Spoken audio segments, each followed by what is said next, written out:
Yeah. The reason she thinks Ilhan Omar is anti-Semitic is because she doesn't approve of what the Israeli government does sometimes. Yes. Which is not the definition of anti-Semitic. Anti-Semitic would be, I don't know, when George Santos told his friend when he was using a fake name on a GoFundMe that Jews will give you more money if they think you're a Jew. Yes. That's go. like that's anti-Semitism for fun and profit.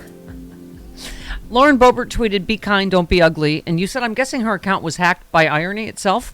Yeah. Right. That amazed me. I was like, all right, she's just messing with us at this point. Like, that's hilarious. And the other thought I had is that she was DMing MTG, because you've heard about the going on in the bathroom, right? Yeah, they're not friends anymore. And Marjorie Taylor Greene and Matt Gaetz raping McForehead are also not friends anymore.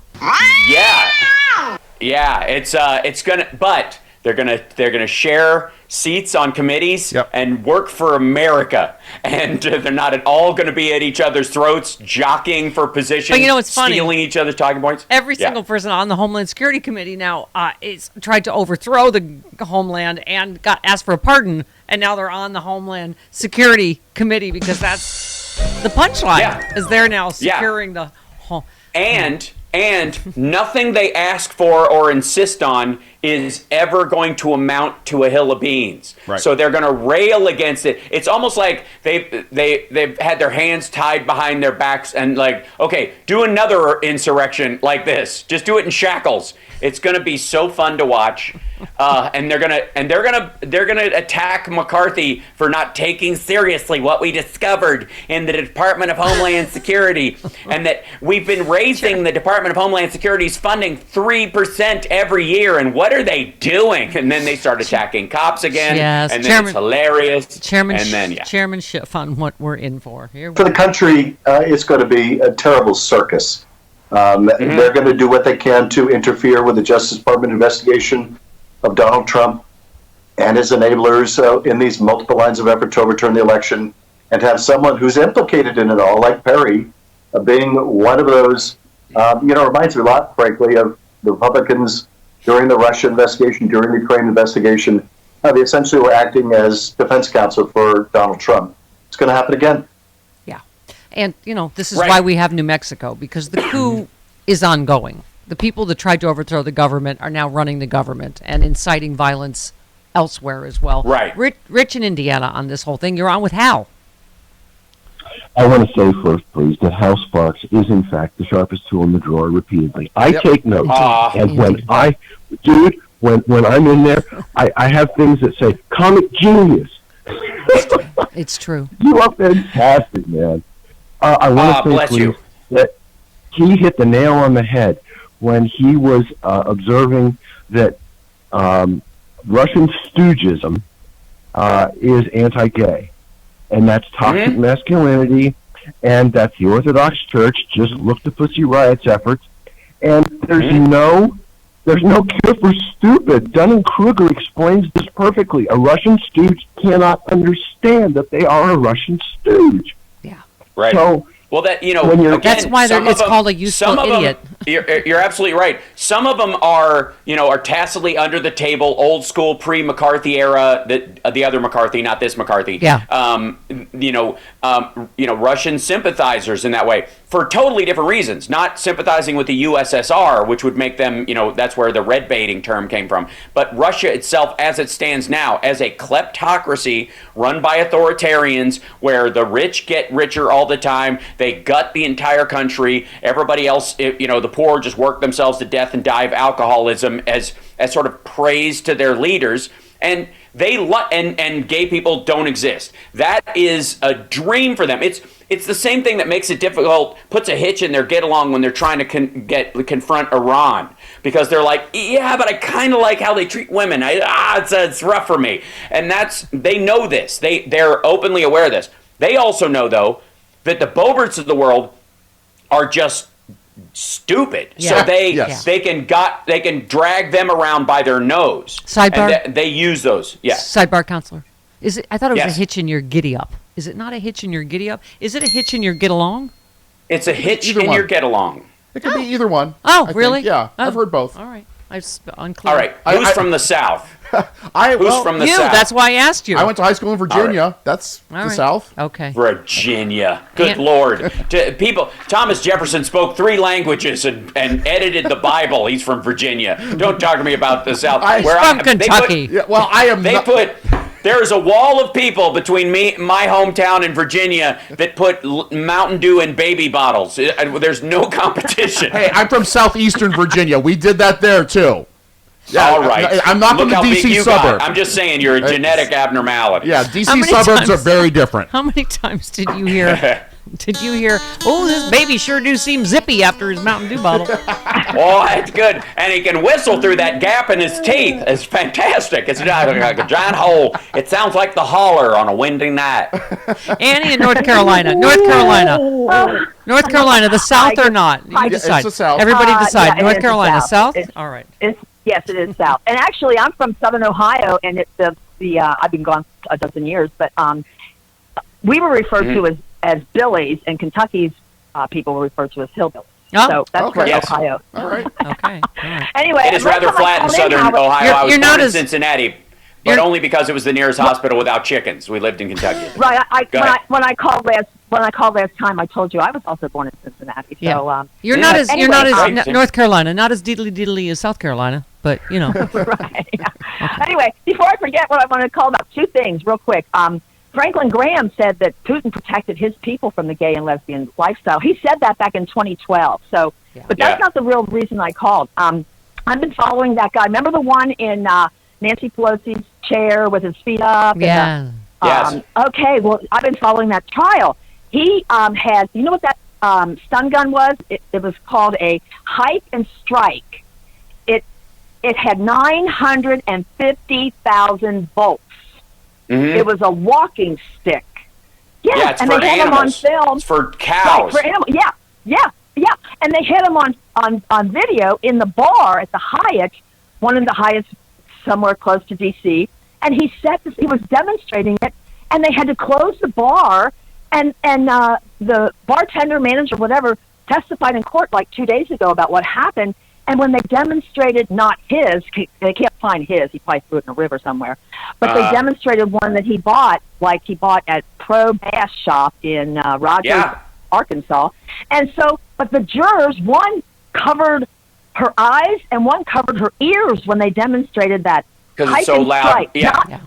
950,000 volts. Yeah. Yeah, it's how you kill someone. It's how you kill someone with a non-lethal item. That was part and parcel to how he thought this was going to go down, and the fact that he was going to use it on cops, and he thought he was going to use it on Nancy Pelosi and all those folks, and basically shock them to death. Yeah. And that, again, who built the gallows? Who bought the wood? Yeah. Where did they bring it? Where did they park? So, who brought it? Like, once we get to that point, then I think it makes it embarrassingly toxic for even Republicans to go near it. Yeah. That has to be talked about. She's absolutely right. Where are you on accountability, whether it's for January 6th or document case, etc.? Oh, well, as far as January 6th goes, there's a lot of these people who are being put away, and there's so much evidence against them. Some of it's their own. It's taking a long time because the court doesn't want any of these people who are dangerous. Not just it's kind of like a hate crime. A hate crime. The reason a hate crime exists is because if I kill you because you're Gary and I don't like you, Gary, that's one thing, and the court can put me away. But the chance of me doing it again because there are no more Garys is not a problem. But if I don't like Gary because of his skin color or his race or whatever, then I'm a problem for everybody else. All these Jan 6ers are problems for every cop. Every judge, every governor, every lieutenant governor, secretary of state going forward. So the state is being very careful about making sure they don't get away. And they're using all the evidence they provided of themselves. Like, I'm so proud to be here shocking cops, that they filmed from 9 different angles. Right. But I think so they're taking their time. All the way up to the top. Like, there's a piece in the New York Times about John Eastman. Like, this guy, Travis and I have a stack now, people who should be in prison that are on XYZ podcast or whatever. Right. He is the legal architect of Trump's, efforts to overturn the election. Right. So he took the fifth more than 100 times under questioning by the J6 committee. In recently released testimony, other witnesses had plenty to say about him. Many White House lawyers expressed contempt for him, portraying him as an academic with little grasp of the real world. The Greg Jacob, that's Pence's guy, said Eastman's lunatic, advice was gravely, gravely irresponsible. Hirschman, the potty mouth guy that we love, recounted chewing out Eastman. Pat Cipollone described Eastman's ideas as Ivanka nutty. and Jared and Don Jr.'s scalps on his wall. That's what I'm going with. When you see the bat that says justice on it and the New York Times, the tin scalps. Right. Oh, yeah. New York Times says Eastman will be facing, in the coming months, a legal reckoning. I hope so. He has been drawn into the criminal investigation into election interference in Atlanta, which is nearing a decision on potential indictments. The FBI seized his iPhone. Is he in his undies? He was the one in his undies. Yeah. Yes. That's because, by the way, he refused to put pants on when he heard a woman's voice knocking at his door. Let's be abundantly clear. John Eastman heard a woman's voice at the door when they were knocking and came to the door without pants on. Okay, here's Chairman Schiff on the people that tried to overthrow the government, running the government now. There's no shame. There's no realization of the hypocrisy of what they're about to do. But this is a constant challenge that we face, and that is we have to point out the falsehood of this effort at equivalence. Because Democrats conducted legitimate investigations of things like Donald Trump's role in January 6th and the role of many others, it doesn't justify somehow Republicans engaging in just vexatious litigation or oversight meant to harass the Biden administration. Vexatious. Word of the day. Yes, we've had a bunch of this crap before. We've had periods where Republicans on panels just were Jim Jordaning the hell out of this. This is not the first time in history that this has happened. Their links to Jan 6 make it special, but at the same time, it also kind of nullifies a lot of what they're talking about as these details exist and as more of them continue to creep out. It's going to be really interesting when 4 or 5, including Santos, Republicans who have legal problems right now end up stepping down and they're in purplish districts and these gerrymandered districts over the next 6 months, and Democrats retake control of the House by the end of the year. And the number of the fix is in, oh my God, it's rigged again from Trump and all his the stitch popping the look will be on heard Kevin around the world. On Kevin McCarthy's face, just like a souffle. And what? Wait, after no souffle. Okay. A flan in a cupboard, as Eddie Izzard would say. Yeah. One last one, chairmanship. In the bigger scheme of things, what's more important is they're going to engage in this bogus investigation process that they're going to call oversight. It is not oversight. But at the same time, they want to try to remove Democrats from key positions to prevent them from effectively fighting back. McCarthy doesn't like what I did in holding Trump accountable. He doesn't like what I do in holding him accountable. The same is true of my colleague on the Intelligence Committee, Eric Swalwell. So there's this effort, I think, to try to decapitate those who would hold them accountable and responsible by removing them from committees. Yes, that's what I said. The most effective alpha liberals like you, like Adam Schiff, like Swalwell, those are the ones they got to get rid of. Well, and by getting them off committees, one of the things that happens, and this happened with Marjorie Taylor Greene when she was taken off committees, was they have a lot more time to fundraise and show up on television shows. And you might find picked little pieces from these committees that gets aired on television as people talk about it because they'll be chucking red meat.